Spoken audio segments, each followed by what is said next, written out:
7 लाख से भी ज्यादा केंद्रीय कर्मचारियों का इंतजार। खत्म महंगाई भत्ते का पूरा बकाया, मिलेगा, हुआ ऐलान। मध्य प्रदेश सरकार ने अपने कर्मचारियों के लिए बड़ा ऐलान किया है। इस घोषणा के तहत राज्य सरकार ने कर्मचारियों का महंगाई भत्ता 4% बढ़ा दिया है। पहले राज्य सरकार के कर्मचारियों को 38% देयता भत्ता दिया जाता था। इस बढ़ोतरी के बाद से राज्य सरकार के कर्मचारियों को केंद्र सरकार के कर्मचारियों के बराबर यानी 42% देनदारी भत्ता मिलेगा। मध्य प्रदेश के मुख्यमंत्री शिवराज सिंह चौहान ने कहा, हमारी सरकार ने कर्मचारियों के लिए हमेशा उदार भूमिका निभाई है। हमने कई क्रांतिकारी फैसले लिए हैं जो राज्य सरकार के कर्मचारियों के हित में हैं। मैंने पहले ही घोषणा की थी कि राज्य सरकार के कर्मचारियों को भी मिलेगा केंद्रीय दर पर देयता भत्ता। इसी तरह हमने तय किया है कि जनवरी 2023 से राज्य सरकार के कर्मचारियों को केंद्र सरकार के कर्मचारियों की तरह डीए दिया जाएगा। सरकार ने कहा है कि राज्य सरकार के कर्मचारियों को जनवरी से जून 2023 तक देयता भत्ते के क्षेत्र का भी भुगतान किया जाएगा, लेकिन यह एक साथ उपलब्ध नहीं होगा। मध्य प्रदेश के मुख्यमंत्री ने कहा है कि 6 महीने का बकाया 3 बराबर किस्तों में दिया जाएगा। राज्य सरकार के एक अधिकारी ने कहा कि डीए में बढ़ोतरी से राज्य सरकार के 700,000 कर्मचारियों को फायदा होगा।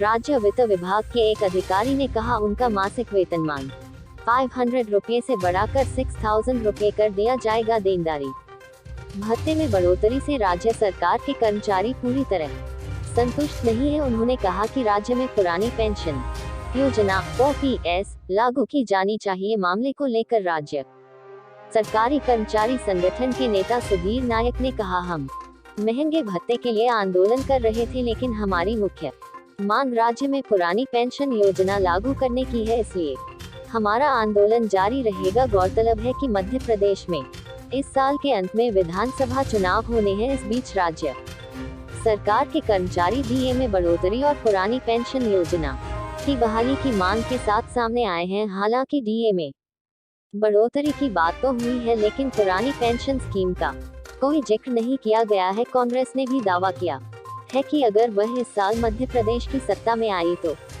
पुरानी पेंशन योजना लागू की जाएगी, जैसा कि कांग्रेस हिमाचल प्रदेश में पहले ही कर चुकी है। बढ़ोतरी का महत्व डीए या ऋण भत्ता कर्मचारियों के लिए एक महत्वपूर्ण वित्तीय लाभ है। बढ़ती लागत के कारण कर्मचारियों का खर्च बढ़ने पर इसे बढ़ाया जाता है। इससे कर्मचारियों का मासिक वेतन बढ़ता है, जिससे उनकी वित्तीय स्थिति मजबूत होती है। इस नई बढ़ोतरी के बाद मध्य प्रदेश के सरकारी कर्मचारियों को अप्रैल 2023 से जून 2023 तक 3 माह का बकाया वेतन 3 बराबर किश्तों में भुगतान किया जाएगा। यह उनकी वित्तीय सुरक्षा बढ़ाने और उन्हें इन परिवर्तनों का लाभ प्रदान करने का एक प्रयास है। मध्य प्रदेश के कर्मचारियों के लिए यह अच्छी खबर है। नई बढ़ोतरी से अब सरकारी कर्मचारियों का मासिक वेतन औसतन 500 रुपये से बढ़कर 600 रुपये हो जाएगा। इससे उनकी आर्थिक स्थिति मजबूत होगी और वे अधिक खर्च कर सकेंगे। पुरानी पेंशन योजना की मांग अलग अलग राज्यों